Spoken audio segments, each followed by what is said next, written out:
Monica Beets has officially silenced every doubt. What started as her first true solo season has turned into a jaw-dropping $100 million gold empire, built from grit, precision, and the sharp instincts she learned under Tony Beets himself. While others struggled with breakdowns and rising costs, Monica quietly ran one of the most efficient operations in gold rush history, outpacing entire crews with a fraction of the manpower. Her move to operate Frostfield, an untested claim buried under ice and gravel, was seen as reckless. But against all odds, Monica struck a series of ultra-rich pay layers that redefined the region's potential.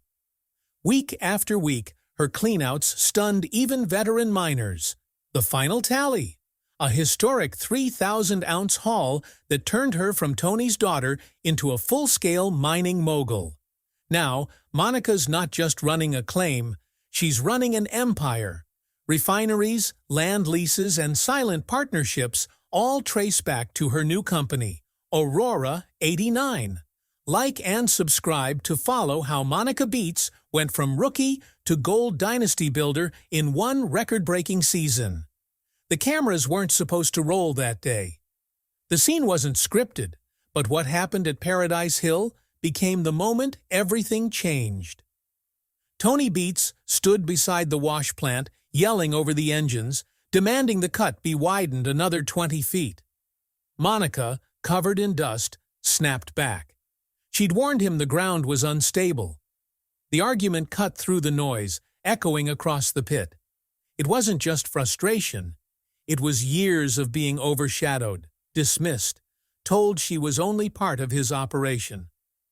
Crew members froze.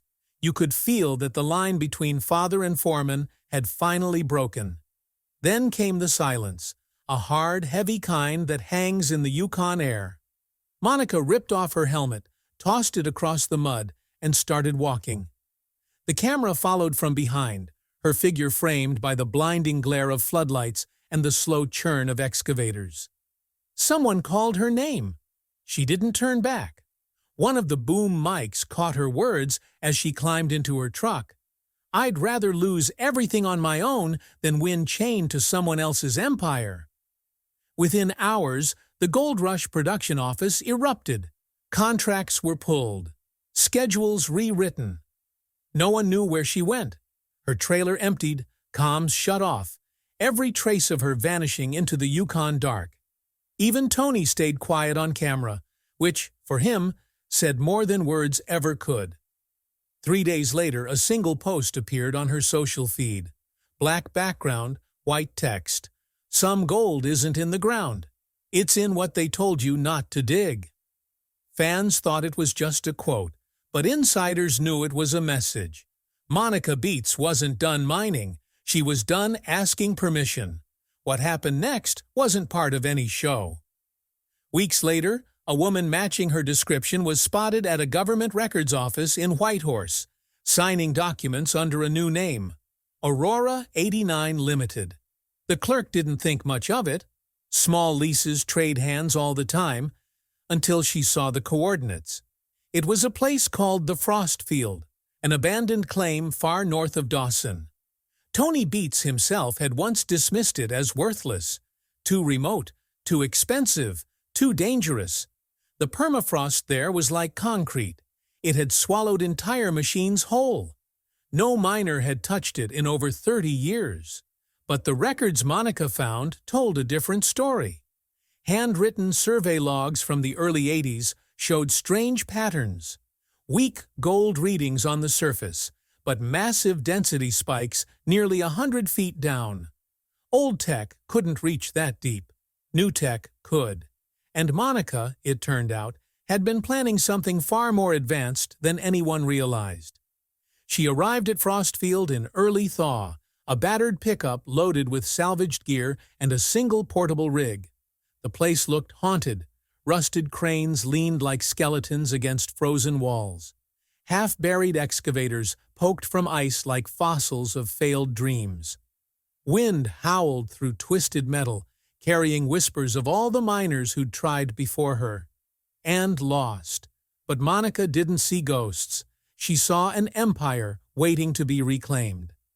That night, she set up camp alone. No lights, no broadcast, no crew, just the hum of a generator and the sound of a woman determined to carve her name out of the same earth her father once ruled. In the quiet hours, she scrolled through digital archives, geological data, old mine leases, and something far older. A set of files she'd copied years ago from Tony's office, marked unverified zones. One of them matched Frostfield's coordinates exactly. Whatever was buried here, Tony had known about it and chosen to walk away. Still, even Monica knew she couldn't do this alone, and that's where Dr. Elias Wren entered the story. A name most miners would rather forget.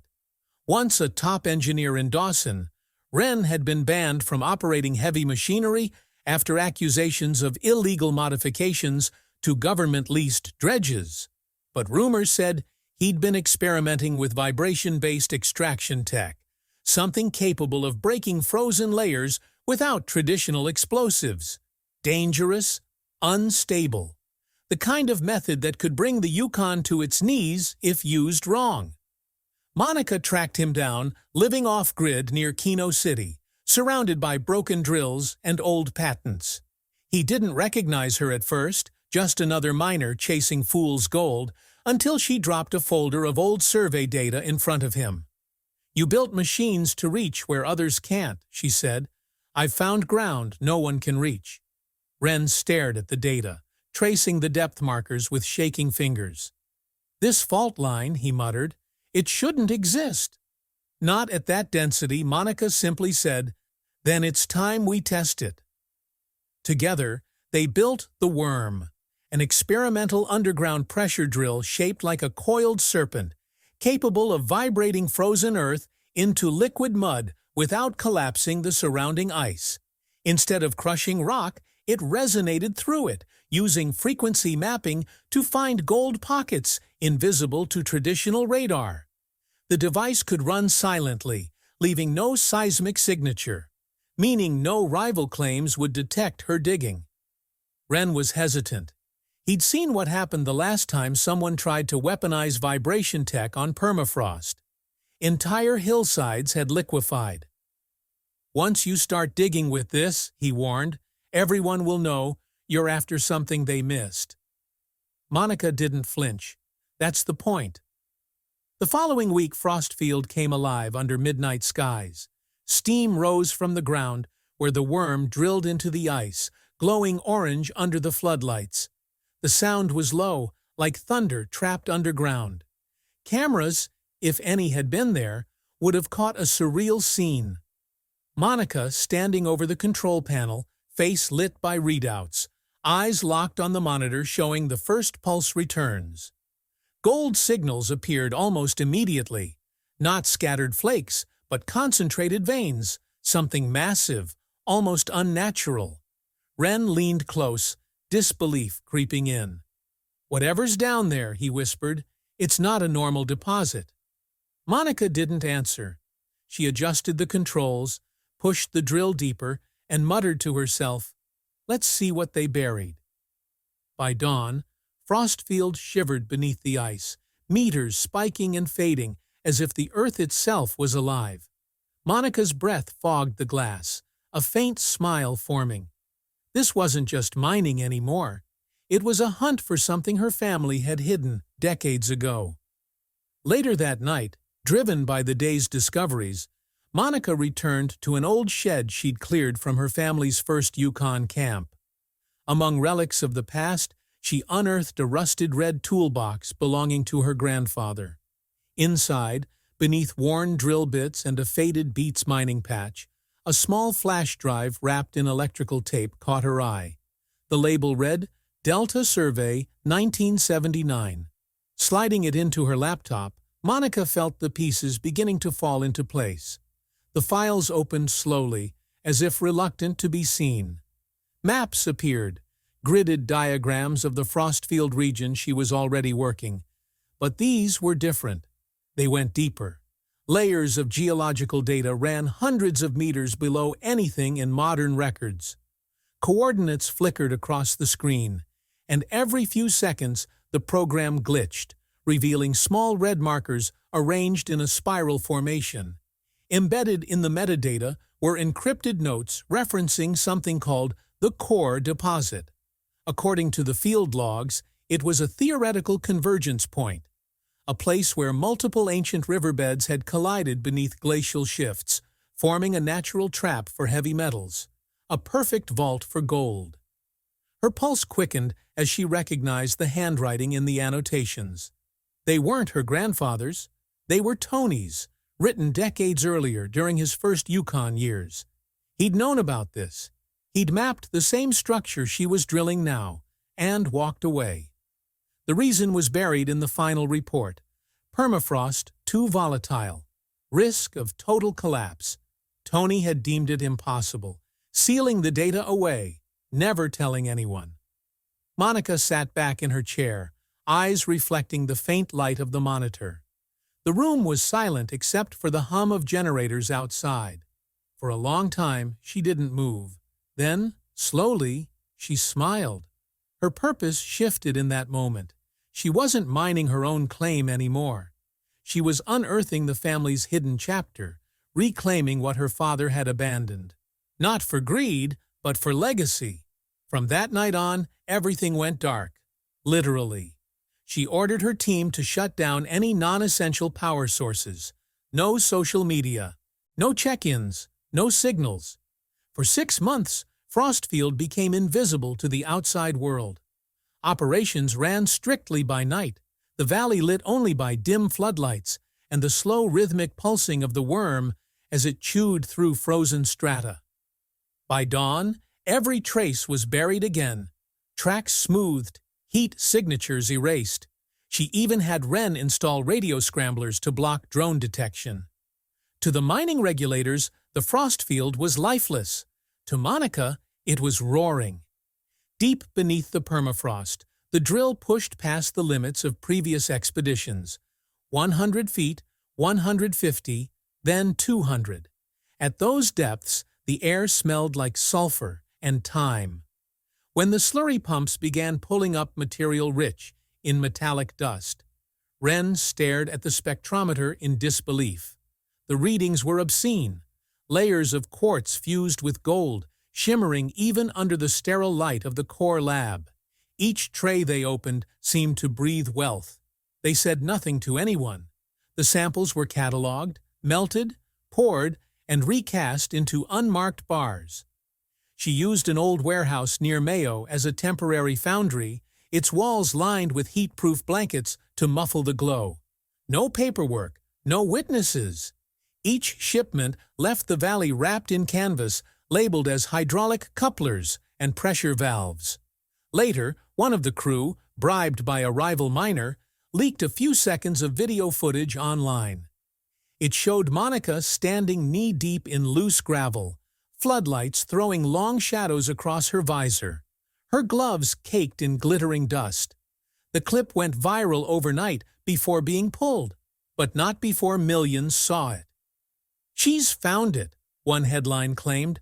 "The Queen of the North strikes gold." Monica ignored it. Public attention was the last thing she wanted. When the first refinery report came in, Wren nearly dropped his tablet.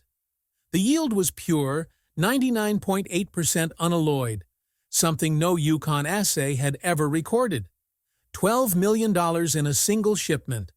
Tax-free, invisible, untouched by Beets or the show.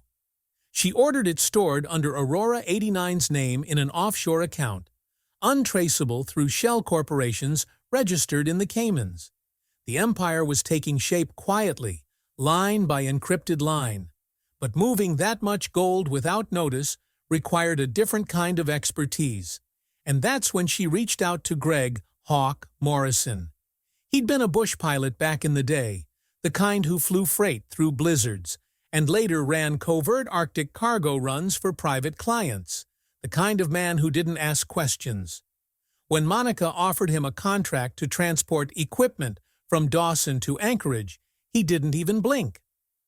Hawk's old cargo plane, A stripped-down C-47 with patchwork wings became the artery of Monica's growing network. Gold bars, disguised as heavy machine parts, were sealed inside steel casings stamped with fake manufacturer codes. Each flight manifest listed them as vibration modulators and drill bearings. The shipments moved quietly under the radar, filed under maintenance supplies for a non-existent company. Hawk flew at night, hugging the weather systems, vanishing from radar whenever possible. The code word they used over radio was always the same: Frost shipment clear. The method worked flawlessly. For months, her gold passed through Anchorage unnoticed, stored temporarily in a private vault owned by a logistics firm with no idea what it was holding. The money funneled back through Aurora 89's offshore accounts, laundered through equipment purchases and dummy loans. Her empire wasn't built in daylight. It was crafted in data trails and false invoices, every transaction buried beneath legitimate operations. Still, whispers began to spread across Yukon's mining circles. Traders in Dawson started noticing odd fluctuations in supply. Small, but unmistakable. Ultra-pure gold appearing in private exchanges, unmarked, origin unknown. Some claimed it came from old Klondike stockpiles, others from smuggled Alaskan caches, but one merchant, after examining the purity levels, said quietly, "This came from Beets ground." The rumor caught fire. By winter's first freeze, the Royal Canadian Mint had issued an internal alert: illegally sourced auric composites circulating in northern trade. Officials traced the trail back toward the Yukon, but it ended abruptly in Anchorage, lost in a haze of unfiled cargo manifests and shell corporations. Monica watched the notice appear in an industry bulletin one morning and laughed softly. The Mint was chasing ghosts. Back at Frostfield, the operation never stopped. Each night the worm drilled deeper, the walls humming like the inside of a sleeping beast. Wren monitored seismic charts, his hands trembling as he saw microquakes ripple outward. They were close, too close. But Monica pushed on, convinced that below them lay the core deposit hinted at in the Delta survey files. The deeper they went, the more she felt the ground itself resisting, as if the earth knew she was trespassing on something ancient. When one of the pressure gauges blew a seal, Wren shouted over the roar, "If we go another 10 feet, the whole pit could liquefy." Monica didn't look away from the readings. "Then we go 11, she said. Frost glittered across the night, machines humming like beasts beneath the stars. Somewhere above, Hawk's plane cut through the clouds, carrying another shipment for a vault no one would ever trace. Every ounce extracted strengthened the empire she was quietly building, rewriting gold rush history one untraceable haul at a time. By morning, whispers reached Dawson City. Tony had been mobilizing accountants, legal teams, and private investigators, but Monica was already steps ahead. Every claim secured, every transfer hidden behind shell companies, Frostfield pulsed with life. Machines roaring, lights piercing the night, guards rotating shifts. The cost of empire rose alongside the output, but Monica was ready. She had seized the ground, the gold, and the momentum, and no one could stop the shadow she had built. A storm brews over the Arctic horizon, massive, dark, unnatural in its formation. Meteorologists warn it's the kind of weather that rewrites landscapes. Monica ignores it. The worm drills deeper, its resonance echoing through caverns of ice and rock. Wren's eyes flicker between readouts, pressures rising, frost levels dropping. "We're close," he mutters. Then everything goes black. The wind screams, ripping tents and supply crates into the air. The entire Frostfield operation vanishes beneath sheets of sleet and ice. 36 hours. That's how long they're trapped, rationing oxygen and battery power. Steam from the worm's heat coils the only thing keeping frostbite from setting in. Wren's voice is a whisper in the darkness. guiding the team through collapse reports. Monica refuses to stop, using the resonance sensor by hand to tap through debris. When dawn finally breaks, the storm has torn open the earth itself. A vast cavity glows beneath the frost. Walls lined with quartz and pure crystallized gold. Veins so bright they reflect sunlight like mirrors. The miners stand in awe. Ren takes off his helmet, his breath visible in the air, whispering, "This isn't a vein, it's a vault?" Monica climbs down into the chamber. Gold embedded in ancient rock. Molten shapes suggesting the remnants of a prehistoric event, something forged under unimaginable pressure. She runs her glove along the surface. It's warm. The yield tests confirm what no one thought possible. Over 2,000 ounces in just 48 hours, all at purity levels higher than any known Yukon deposit. They name it the Empire Vein. The footage, meant for internal review, leaks online through an encrypted drive. Within hours, Empire Vein trends worldwide. Reporters flood Dawson City. Analysts speculate that Monica Beets has struck the richest gold vein in Canadian history. The discovery sets off a chain reaction. A new gold rush, not for dirt, but for power. Helicopters start circling Frostfield. Rival miners, former Beets associates, and foreign investors arrive under the guise of inspection. The first night, a drone feed catches movement near the perimeter. Tools missing. Tracks in the snow. By the second night, they find cut fuel lines, stolen generators, and 2 abandoned snowmobiles near the access road. Then it escalates. Unmarked vehicles approach the camp from the East Ridge. Floodlights snap on, cutting through the blizzard haze. A man in heavy gear steps forward, rifle slung low, a rival driller with a claim just beyond Frostfield. His crew follows, demanding access to the newly revealed fault line. When Monica's men refuse, a single warning shot cracks through the air, echoing off the icy cliffs. Cameras catch everything. The image of Monica, standing unmoved as snow falls around her, goes viral. "Queen of the North," the captions read. But the next morning, she doesn't call the police. Instead, she calls her lawyer in Whitehorse. By noon, she's acquired the driller's entire operation through Aurora 89's investment arm. Every rival claim along the Frostfield corridor now belongs to her, bought out quietly, legally, ruthlessly. She tells Ren, "If they want to take what's mine, I'll just make sure everything they own is mine first." The black market starts to collapse under the sudden shift.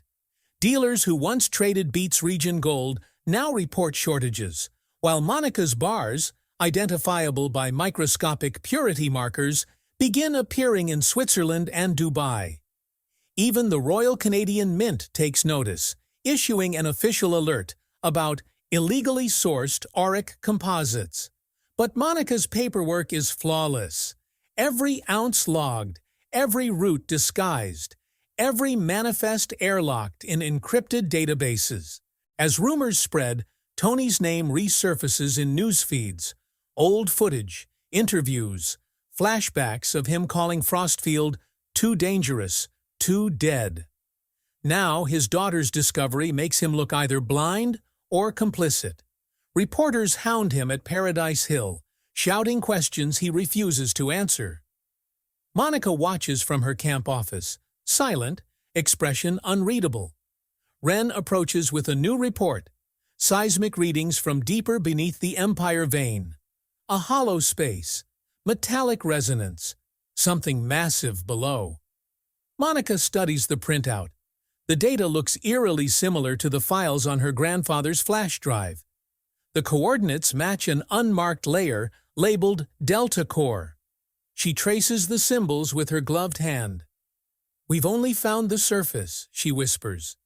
Then she orders new drill modules from Anchorage, larger, reinforced, capable of surviving deeper strata pressure. Ren hesitates. "We've already gone further than regulations allow." She doesn't look up. "Then it's time we start breaking more than regulations." The camp hums back to life, floodlights cutting through the polar night. Supply trucks arrive under false manifests, and pilots whisper about secret night flights from Alaska, carrying unlabeled cargo. The gold keeps flowing, but it's not about gold anymore.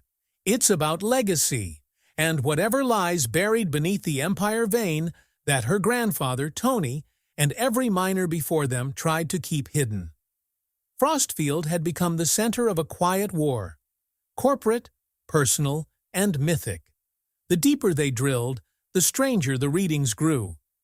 Electromagnetic surges flickered through machinery. Ground temperature spiked in patterns. Wren swore he felt vibrations through the metal, like something ancient humming below. Monica didn't look away from the scanner. "It's not humming," she whispered. "It's calling." As the worm descended again, its pulse shaking the frost and core glowing under strain, the line between gold and something long forgotten beneath the Yukon blurred. Every flash on the monitors, every tremor, wasn't just a warning. It was a signal. By the time the drills paused for the day, Monica was already turning discovery into dominion. The Empire vein had revealed more than wealth. It had unlocked the path to Frostfield's expansion. Using Shell subsidiaries across half a dozen countries, she quietly consolidated 11 neighboring leases under Aurora 89. On paper, the acquisitions seemed scattered, but plotted geologically, they formed a perfect crescent, a massive subterranean arc. What miners once dismissed as fragmented deposits now revealed themselves as a single living organism beneath the Yukon, the Empire Network. Through that network, Monica built something no one in the Yukon had ever imagined. Beets Dominion Holdings, a silent conglomerate with its own logistics fleet, refineries in Finland and Chile, and offshore vaults managed through blind trusts. Her gold never entered public circulation. It moved through barter systems, traded directly for assets, land rights, port access, industrial patents. In one move, she exchanged 10,000 ounces for minority stakes in an Arctic shipping corridor. In another, she used bullion as collateral to acquire a controlling interest in a European tech firm researching autonomous drilling systems. The world believed she'd gone quiet. In reality, she'd gone global. Market analysts began to notice fluctuations in gold supply and unusual purity levels entering private exchanges. Banks couldn't trace the origin, but the pattern was unmistakable. Whoever controlled it could manipulate value without ever touching currency. The same month, Frostfield's $100 million reserve was confirmed. 3 international brokers filed reports noting unaccounted auric influence in commodity movements. Behind those quiet ripples, Monica's digital signature, buried under encrypted routing, was the unseen pulse shifting billions. Her silence drew power. By avoiding the spotlight, she became untouchable. When Parker Schnabel's production dropped after mechanical losses, he publicly hinted at a new kind of partnership, the kind that doesn't show up on TV. Insiders whispered that Parker had been flown to Anchorage under the cover of a corporate tour. Days later, a new Aurora-linked company filed patents for mobile processing plants, designs reminiscent of Parker's rigs, but upgraded and modular. The Yukon Mining Association tried to connect the dots, opening an inquiry into what they termed phantom production and untraceable gold flow. Their investigation ended where every thread led: Aurora 89, a corporate ghost with no physical office, no listed owner, and 1 P.O. box registered to a frozen post town on the Alaskan border. Meanwhile, Paradise Hill began to falter. Tony's empire, once the unshakable symbol of old-world mining dominance, started to bend under the weight of modern scrutiny. His corporate filings showed declining output, operational slowdowns, and, for the first time in 15 years, a dip in shareholder confidence.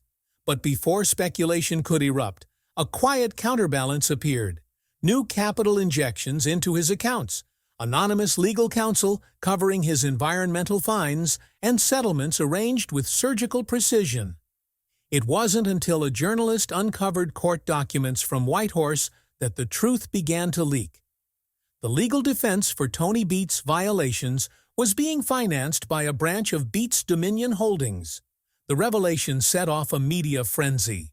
Headlines screamed, "Monica Beets, the silent queen of the Yukon." Every outlet raced to dissect her empire, but the more they dug, the less they found. No bank accounts, no traceable exports. Every transaction insulated by layers of jurisdictional fog.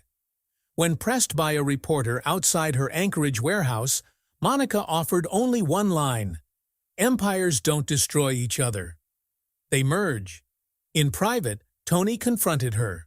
The once ferocious patriarch now sat across a boardroom table, his rough hands resting on documents that merged their assets: Paradise Hill, Frostfield, and every lease in between, under joint stewardship. The moment was quiet, almost reverent. Tony glanced at the paperwork, then at his daughter. "You really did it," he said, not as a challenge, but as acknowledgement. Monica replied simply, "We did." And with that, the Beets family, once divided by fire and pride, became a single entity, an industrial dynasty controlling more of the Yukon's underground wealth than any mining house in modern history. Years passed.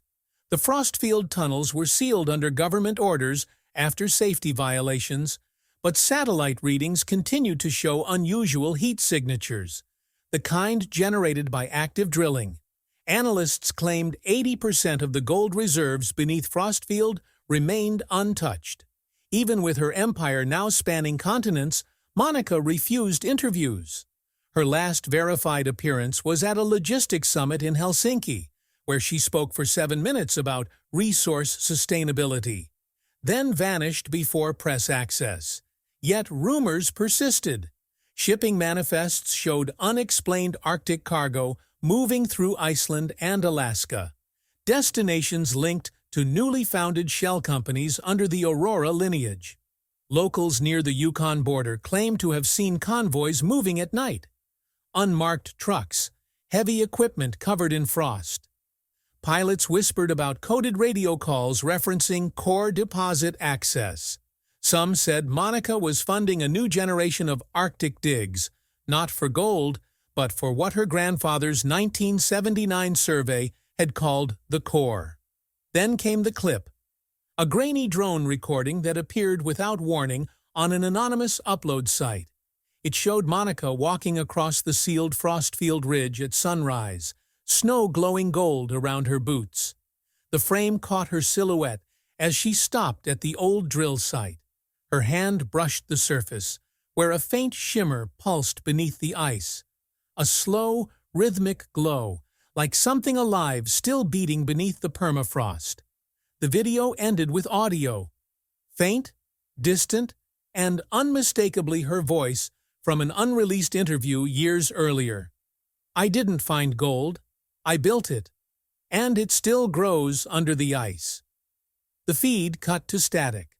No one ever confirmed the clip's authenticity, but analysts later found encrypted metadata matching Aurora 89's network signature. Investors, miners, even historians tried to decipher what she meant.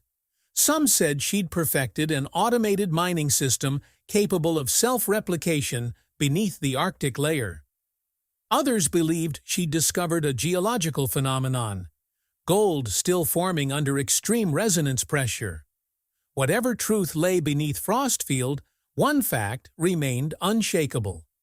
Monica Beets had taken the one empire built by sweat, family, and fury, and rewritten its destiny in silence.